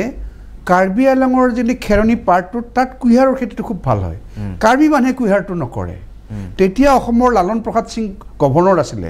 তেওঁৰ নেতৃত্বত তেওঁ তাত বহুত মানুহ কুঁহিয়াৰৰ খেতি কৰিবৰ কাৰণে হিন্দী ভাষী মানুহ অৰ্থাৎ আমাৰ বিহাৰৰ মানুহ আনিলে আৰু আল্টিমেটলি তেওঁলোকে ক'লে যে আমি মাটি নিদিলে আমি নাযাওঁ আমাৰ ইনচিকিউৰ হয় আজি খেৰণিৰ মেক্সিমাম আজি 15-20 দিন আগলৈকে চলি আছিলে যে তাত যিটো ভূমিনীতি তাত আচলতে কাৰ্বি আংলঙত কাৰ্বি মানুহ বা জনজাতীয় মানুহ আৰু তাত অসমীয়া যিখিনি মানুহ কাৰ্বি স্বাধীনতাৰ পৰৱৰ্তী আগৰ পৰাই আছে তেওঁলোকৰ সম্পূৰ্ণ এজন জনজাতি অৰ্জনে সম্পূৰ্ণ সমান অধিকাৰ আছে কিন্তু যেটো অসমৰ বাহিৰৰ পৰা অহা বা আমি যদি ইয়াৰ পৰাও মই যদি যাওঁ আসলে ময়ো এন্টাইটেল নহয় কাৰ্বি আংলঙত যদি অসমীয়া হিচাপেও যাওঁ জনজাতি হিচাপেও যাওঁ সেই আইনটো কিন্তু কাৰ্বি আংলঙতো আমি দেখিছোঁ তাত যে তাতো ওপৰ প্ৰয়োগ হৈছে ইভেন বিটিচিত বড়োলেণ্ডতো যদিও বড়োলেণ্ডৰ এই বিগত 4খন সৰকাৰে এটা চেষ্টা কৰে তাতো কিন্তু ভূমি নীতিটোৰ ক্ষেত্ৰত যথেষ্টখিনি ফেইলিয়ৰ আছে এতিয়াও বহিৰাগত প্ৰয়োগ কৰি আছে আছে কাৰণ কথাটো হ'ল কি যি অসম ভূমি ৰাজ আইন 1886 সেইখিনি ইমপ্লিমেন্ট কৰিলেও হয় আৰু যদি যিখন মই ভূমি নীতি 2019 কৰিছে সেইখনতো যথেষ্ট থলুৱা মানুহক বা আমাৰ লোকেল মানুহক তেওঁলোকক ভূমিপুত্ৰসকলক মাটি দিয়াৰ কথাটো আছে কিন্তু বহিৰাগতসকলে কিনিব নোৱাৰা অসমৰ বাহিৰৰ মানুহে কিনিব নোৱাৰা অসমত কিমান দিন বসবাস কৰিলে এজন মানুহে ইয়াত এটা অধিকাৰটো পায় অসমত যদি এতিয়া আমি জ্যোতিপ্ৰসাদক ডিনাই কৰিব নোৱাৰোঁ তেওঁক আজি আমি ৰাজস্থানৰ বা মাৰোৱাৰী সম্প্ৰদায়ৰ বুলি ক'ব নোৱাৰোঁ যদিও অৰিজিনেলি হয় তেনেকুৱা মানুহৰ অস্তিত্বটো কেনেকুৱা পাব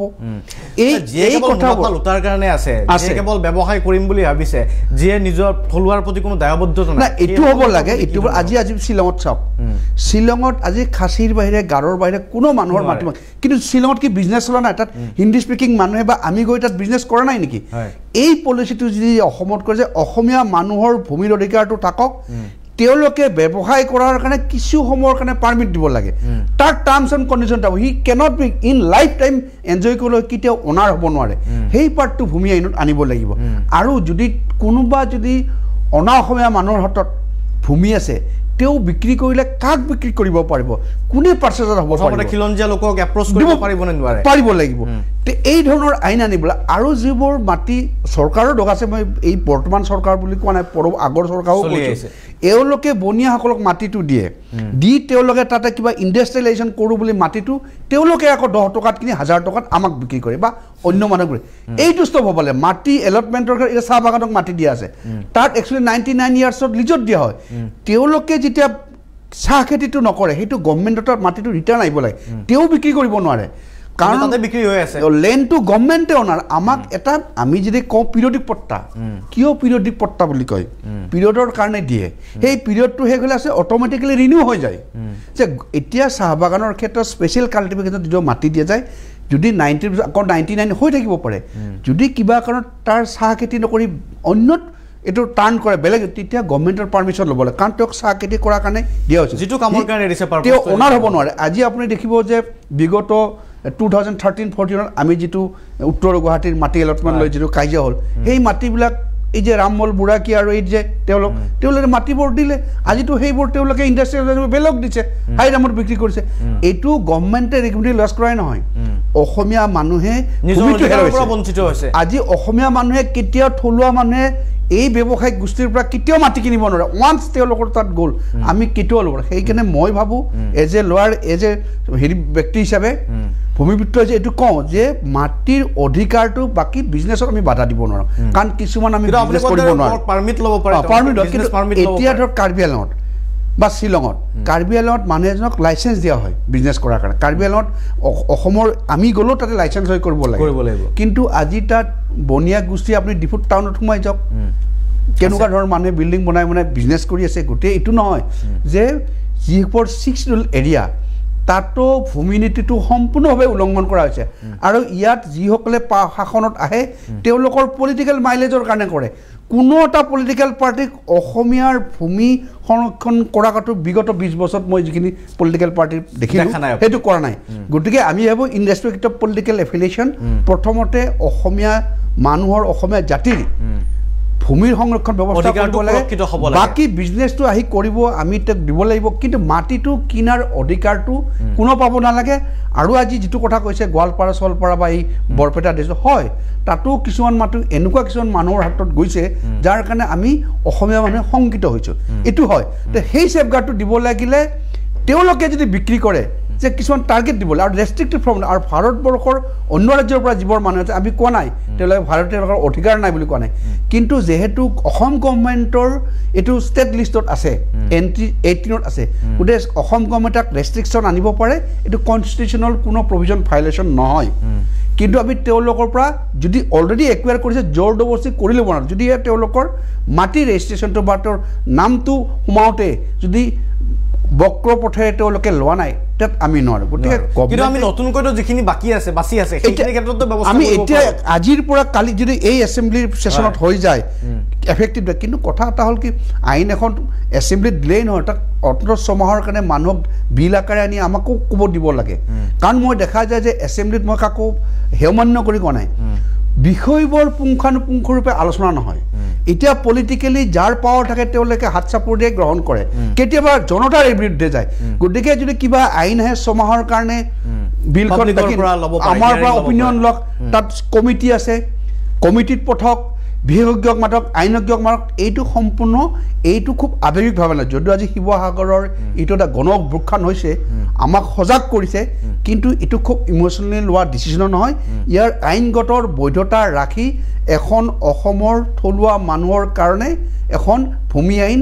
আজিৰ ডেটত একেবাৰে খুব প্ৰয়োজন হৈছে বুলি আমি ভাবোঁ ঠিক আছে মই আহিম আপোনালোকৰ ওচৰলৈকে এটা সময় বাণিজ্যিক বিৰতিৰ সময় উভতি আহিম কৈলাশ শৰ্মা ডাঙৰীয়াৰ ওচৰলৈকে जश्न जश्न दां दां दर जश्न जश्न ষোল্ল জোনা গলা জাৰৰ নিশা মধুময় 16 কি 16 হয় 16 আগষ্ট ইয়েছ 16 আগষ্ট 16 আগষ্টৰ পৰা NB নিউজত সম্প্ৰচাৰ হ'ব অসমৰ mega singing reality show' Assam কণ্ঠ সুৰেৰে জিনিম পৃথিৱী আমি NB নিউজৰ মেগা ৰিয়েলিটি শ্ব' অসম কণ্ঠ 16 আগষ্টৰ পৰা নিশা 8 বজাত আপোনাৰ মৰমৰ চেনেল NB নিউজত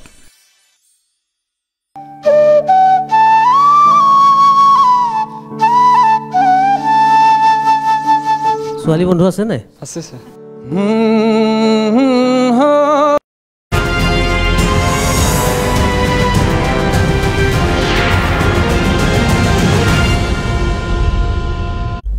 উভতি আহিছোঁ অনুষ্ঠানৰ পৰৱৰ্তী অংশলৈ গতিকে শিৱসাগৰৰ পৰা যি ধৰণৰ এটা বাৰ্তা দিব বিচৰা হৈছে যে গোটেই অসমতে এতিয়া ভূমিৰ অধিকাৰ খিলঞ্জীয়াৰ হাতত থাকিব লাগে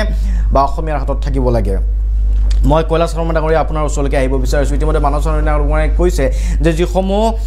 বিশেষকৈ অট'নমাছ কাউন্সিল আছিল সেই পৰিষদসমূহতো সুৰক্ষিত নহয় ভূমিৰ অধিকাৰ এতিয়াও হোৱা নাই নতুনকৈ এখন আইনৰ প্ৰয়োজনো আছে যদি সেই আইনখন সম্ভৱ হয় কি ধৰণে হ'ব হয়তো তাত কিছু অসুবিধাৰ সৃষ্টি হ'ব খিলঞ্জীয়া বুলি যদি কৈছোঁ কোন খিলঞ্জীয়া নহয় যিসকল লোক পূৰ্বৰে পৰা অসমত আছে তেওঁলোকে অধিকাৰ পাবনে নহয় উপাধি চাই আমি খিলঞ্জীয়া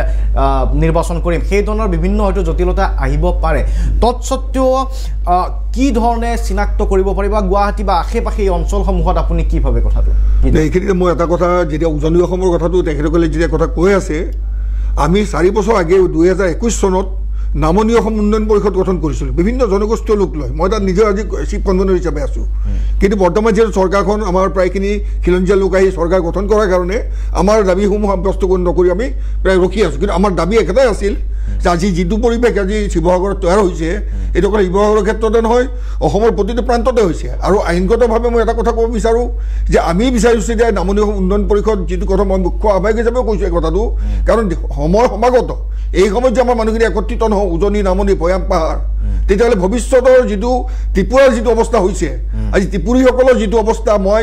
অতি প্ৰাচীন ব্যক্তি প্ৰাচীন কামৰূপ মানুহ এটা বস্তু দেখিছোঁ ত্ৰিপুৰা অৰিজিন মানুহ আইডেণ্টিটি প্ৰায় নোহোৱা হৈ গৈছে গতিকে সেইটো যাতে অসমত নহয় সেই ক্ষেত্ৰত মই অকল অসমীয়া বুলি নকওঁ আজি অসমত বিভিন্ন জাতি জনগোষ্ঠী আছে বড়ো তিৱা কাৰ্বি লালুং ৰাভা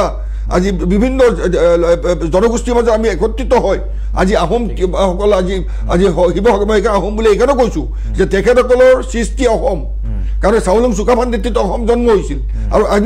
আমিও চাউলুং চুকাফাৰ নেতৃত্বত অসম হোৱাৰ আমি কামৰূপীসকল অসমীয়া হ'বলৈ বাধ্য হৈছিলোঁ আৰু আজি অতি খিলঞ্জীয়া আমি যিসকল আছোঁ এই খিলঞ্জীয়া লোকসকলে এটা বস্তু আমি এটা বিবেচনা কৰি ল'ব লাগিব সিদ্ধান্ত ল'ব লাগিব যাতে আজি যিটো পন্থা হৈছে আমি জোৰ জবস্তি নহয় আজি আমি আইনগতভাৱে আজি এছেম্বলি আহি আছে মই মাননীয় মুখ্যমন্ত্ৰী ডক্টৰ হিমন্ত বিশ্ব শৰ্মা ডাঙৰীয়া যথেষ্ট বিচক্ষণ তেখেতক মই এটা কথা আহ্বান জনাব বিচাৰিছোঁ যে এই যিটো 3 দিনৰ পাছৰ পৰা স্থানীয় যি বিধেয়ক যিখন ল'ব বিচাৰিছে এই ক্ষেত্ৰত স্থানীয় লোকসকলৰ যিটো মনৰ ভাৱ সেইটো গ্ৰহণ কৰাটো উচিত আৰু 2 নম্বৰ আৰু এটা কথা যে তেওঁলোকে যিবিলাক আজি থিংক টেংক হিচাপে লগত লৈছে তেওঁলোকৰ কিমানটো ৰাইজৰ লগত সম্পৰ্ক আছে এইটো এটা বিবেচনাৰ কথা কাৰণ ৰাইজৰ মাজত যদি থাকিলেহেঁতেন আজি এইটো অৱস্থা নহয় গতিকে স্থানীয় ৰাইজসকলক ল'লেও যাতে খিলঞ্জীয়া লোকক তেওঁলোকে লৈ আলোচনা কৰি কিবা এটা বিধেয়ক কৰাৰ আগতে এই বিষয়টো জনাই আৰু প্ৰতিখন জিলাক ইয়াক সন্নিবিষ্ট কৰিব লাগিব অকল 3খন জিলা নহয় উজনি নামনি লগত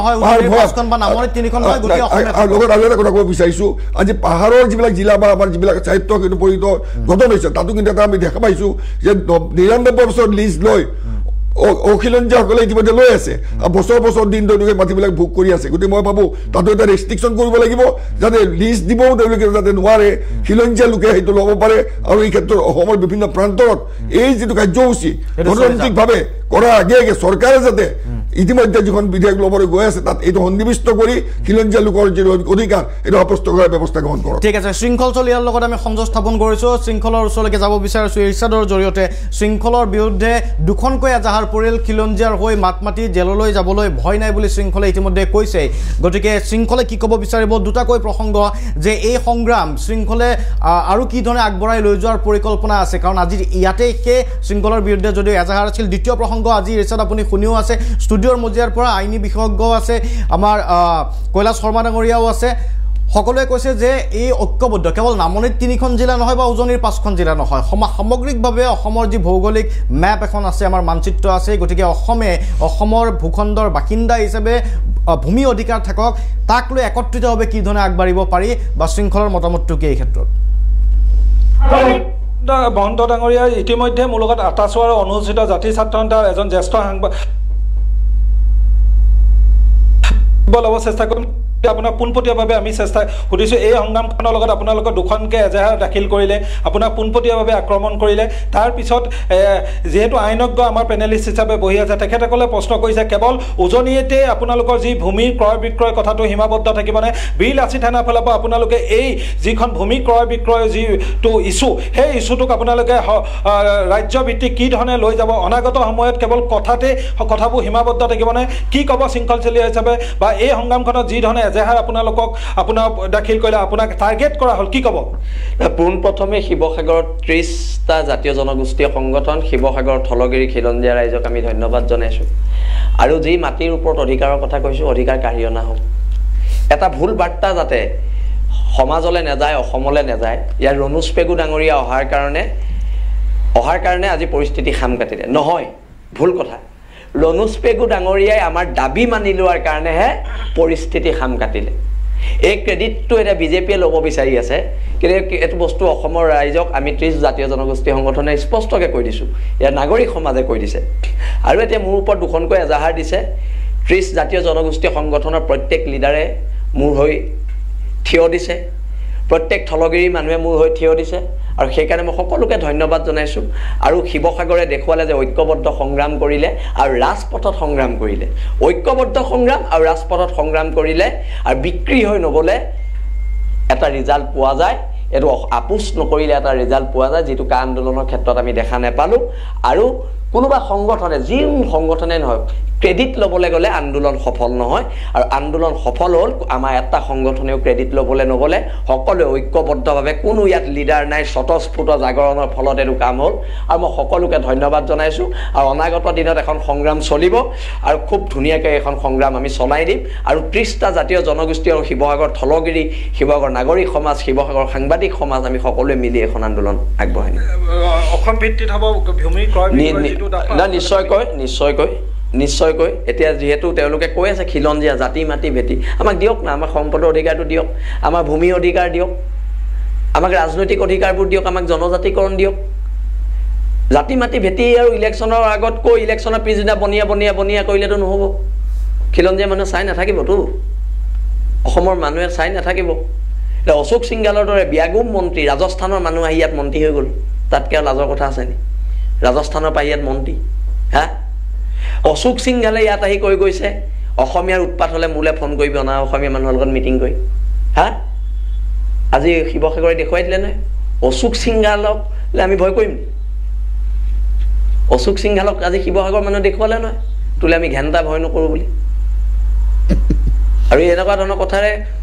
অশোক সিংঘালে গুণ্ডামি কৰিব নোৱাৰিব কিন্তু একদম সাৱধান কৰি দিছোঁ অশোক সিংঘালক গুণ্ডামিটো নচলিব আপোনাৰ আৰু বিজেপি অতি শীঘ্ৰে অশোক সিংঘালৰ মন্ত্ৰিত্ব কৰ্তন কৰক হয় এই ধৰণে তথাকথিত যি চিৰচৰিত স্বভাৱ তাৰ তেনেকেই শৃংখল চলীয়া মন্তব্য কৰিছে জ্যেষ্ঠ সাংবাদিক আছে দীঘলীয়া এক আপোনালোকৰ অভিজ্ঞতা আছে এই বিষয়টোত আপুনি কি ধৰণে ক'ব চমুকৈ যিহেতু সময় বেছি নাই সময় প্ৰথম কথা হ'ল কি বিশ্বত এতিয়া বিশ্বৰ বিভিন্ন প্ৰান্তত আপুনি দেখিছে যে প্ৰব্ৰজনে এটা ডাঙৰ এটা বিপদ সৃষ্টি কৰিছে থলুৱা জনসাধাৰণ থলুৱাগিৰি জনসাধাৰণৰ ওপৰত সদায় এটা হেঁচা প্ৰয়োগ কৰে আৰু সেই সূত্ৰে আমিও মাত মাতিবৰ এটা সময় হৈছে এই ডেকা ল'ৰাই আন্দোলন কৰিছে বুলি আমি আঁতৰি থাকিলে নহ'ব আৰু আছোঁ মই আছোঁ কেলে দুটা কাৰণত আছোঁ এটা হ'ল এতিয়া সময় হৈছে আমি আমাৰ নিজস্ব স্বাভিমানী জাতি হিচাপে জীয়াই থকাৰ আমাৰ যি অধিকাৰ সেই অধিকাৰ সাব্যস্ত এনেই নহ'ব সকলো প্ৰান্তৰ মানুহ আহিব লাগিব সাংবাদিক হিচাপেও মই আছোঁ আৰু দ্বিতীয় কথাটো হ'ল কি এই আন্দোলনটো এই স্বতঃস্ফূৰ্তভাৱে হোৱা আন্দোলনটো আকৌ কোনোবাই ৰাজনৈতিক মুনাফাৰে যাতে ডাইভাৰ্চন নকৰে বেলেগ দিশলৈ আপুনি বাংলাদেশৰ কথা মন কৰিছেনে ইমান ধুনীয়াকৈ ছাত্ৰ আন্দোলনটো গৈ পেলাই বেলেগ এটা পক্ষৰ পৰা ডাইভাৰ্টেড হৈ গ'ল আৰু বিভিন্ন জেগাত ছাত্ৰ আন্দোলন য'তেই হৈছে ডেকা আন্দোলনৰ য'তেই হৈছে তাক বিভিন্ন দেশে বিভিন্ন শক্তিয়ে না আমি নিশ্চয়কৈ থাকিম আৰু সততাত থাকিব লাগিব আৰু যি আন্দোলন বুলি কোৱা নাই এইটো স্বতঃস্ফূৰ্ত এটা জাগৰণ এই জাগৰণটোৱে স্বতঃস্ফূৰ্তভাৱে আগবাঢ়ি যাব নিজৰ স্বাধিকাৰ ৰক্ষাৰ কাৰণে নিগচিয়েট কৰিব ডেমক্ৰেটিকেলি আগবাঢ়িব আমি ডেফিনেটলি এইটো আটাচৰ ভাস্কৰ সাধাৰণ সম্পাদক ভাস্কৰ আছে আটাচৰ কি ক'ব এই সমগ্ৰ বিষয়টো প্ৰথমৰ পৰা যিহেতু আপুনি আছে হয় প্ৰথম আৰু প্ৰধান কথাটো হ'ল যে অসমীয়াৰ অস্তিত্ব বিস্তাৰ কৰিবলৈ হ'লে অসমীয়াৰ প্ৰভুত্ব থাকিবলৈ হ'লে প্ৰথম আমি যিখন ভূমি আইনৰ কথা কৈছোঁ এই ভূমি আইনখন ইয়াত প্ৰণয়ন হ'ব লাগিব আৰু এই ভূমি আইনখন কেৱল এতিয়া বৰ্তমান যিটো আমাৰ প্ৰস্তাৱনা বিধানসভা অধিৱেশনত লোৱা আমি সম্ভাৱনা দেখিছোঁ যে কেৱল তিনিখন জিলাত হ'লে নহ'ব সমগ্ৰ অসম জুৰি এই আইনখন প্ৰণয়ন কৰিব লাগিব তেতিয়াহে অসমীয়া প্ৰভুত্ব বিস্তাৰ হ'ব আৰু এই খিলঞ্জীয়াৰ অস্তিত্বৰ কথা বা খিলঞ্জীয়াৰ হকে আছোঁ বুলি কোৱা এই চৰকাৰখনক আমি এটা কথা ক'ব বিচাৰোঁ যে বিদেশীক স্বদেশী বনাব পৰা এখন আইন যদি সমগ্ৰ অসমীয়া ৰাইজৰ বিক্ষোভৰ পিছতো যদি তেওঁলোকে বলবৎ কৰিব পাৰে তেতিয়াহ'লে অসমীয়াৰ প্ৰভুত্ব বিস্তাৰ কৰিব পৰা এই আইনখন তেওঁলোকে প্ৰণয়ন কৰিব নোৱাৰা কোনো কথা নাই সঁচাকৈ অৰ্থত যদি তেওঁলোকে অসমীয়া মানুহখিনিৰ ভৱিষ্যতৰ কথা চিন্তা কৰে অসমীয়া মানুহৰ প্ৰভুত্ব ভৱিষ্যত সময়ত থকাটো তেওঁলোকে বিচাৰে তেতিয়াহ'লে এই আইনখন অতি শীঘ্ৰে তেওঁলোকে প্ৰণয়ন কৰক অন্যথা কিন্তু গোটেই এই কেৱল 30টা দল সংগঠনে শিৱসাগৰতেই নহয় সমগ্ৰ অসম জুৰি আমি এই আন্দোলন আমি আৰম্ভ কৰিম আৰু এই মাত্ৰ আৰম্ভণিয়ে শিৱসাগৰত আৰু এটা কথা আমি ইয়াৰ পৰা স্পষ্ট কৈ থওঁ যে আমি এই যি আন্দোলন এই যি প্ৰতিবাদ সাব্যস্ত কৰিছোঁ এয়া কেৱল মাৰোৱাৰী সমাজৰ বাবে নহয় এয়া ভাৰতৰ বিভিন্ন স্থানৰ পৰা প্ৰব্ৰজিত অনা অসমীয়া বা বহিৰাষ্ট্ৰৰ পৰা চুবুৰীয়া বহিৰাষ্ট্ৰৰ পৰা অহা বিদেশী অনা অসমীয়া আমি সকলোৰ বিৰুদ্ধে আমি ইয়াত বিৰুদ্ধাচৰণ কৰিছোঁ গতিকে এই সকলোৰে বিপক্ষে এখন আইন প্ৰণয়ন কৰক আৰু কেৱল মাত্ৰ খিলঞ্জীয়া মানুহৰ মাজত মাটি বেচা কিনা কৰিব পৰা আইন এখন প্ৰণয়ন কৰক আৰু যিসকল অনা অসমীয়াৰ হাতত ইতিমধ্যে মাটি তেওঁলোকৰ আছে সেই মাটিসমূহ ভৱিষ্যত সময়ত তেওঁলোকে যদি বিকিবলগীয়া হয় সেয়া কেৱল অসমীয়া মানুহকে যাতে তেওঁলোকে বিকিব পাৰে তেনেকুৱা এখন আইন প্ৰণয়ন কৰিলেহে আমাৰ এই দাবীটো আচলতে প্ৰকৃতাৰ্থত সাৰ্থক হ'ব ঠিক আছে ধন্যবাদ জ্ঞাপন কৰিছোঁ 30টাকৈ সংগঠনৰ নেতৃবৃন্দই এই ধৰণে প্ৰতিবাদ সাব্যস্ত কৰা পৰিলক্ষিত হ'ল তেওঁলোকে নিজৰ মতামত ব্যক্ত কৰিছে আমাৰ নিৰ্ধাৰিত সময় আছিল নিৰ্ধাৰিত সময়ৰ ভিতৰত আইনী বিশেষজ্ঞ আছিল মানস শৰণীয়া ডাঙৰীয়াই ইতিমধ্যে কৈছে কৈলাশ শৰ্মা ডাঙৰীয়াই কৈছে যে গুৱাহাটীৰ লগতে সমগ্ৰ অসমৰ ভিন্ন ভিন্ন প্ৰান্তত আজি উজনি নামনি বুলি নহয় সমগ্ৰ অসমতে খিলঞ্জীয়াৰ ভূমি অধিকাৰ আমাৰ হাতত থাকিব লাগে আৰু সেই ক্ষেত্ৰত আইনে কি কয় কি ধৰণে আগবাঢ়ি যাব লাগিব তাক লৈ নিখণ্ডাই চিন্তা চৰ্চাৰ প্ৰয়োজন আছে কিন্তু যি সংগঠনৰ যি আন্দোলন বা যি অধিকাৰৰ কথা যি কণ্ঠ আজি শিৱসাগৰৰ পৰা গুঞ্জৰিত হৈছে লক্ষণীয় হ'ব এই কণ্ঠ কিমান দিনলৈকে থাকে আৰু এই কণ্ঠই সঁচাকৈয়ে খিলঞ্জীয়াৰ ভূমিৰ অধিকাৰ সুৰক্ষিত কৰিবলৈ সক্ষম হয় নে নহয় কাৰণ আশা খিলঞ্জীয়া অসমবাসীয়ে নিশ্চয়কৈ ৰাখিছে আজিৰ ব্যতিক্ৰমৰ পৰা শান্তনু মহন্তই বিদায় লৈছোঁ ধন্যবাদ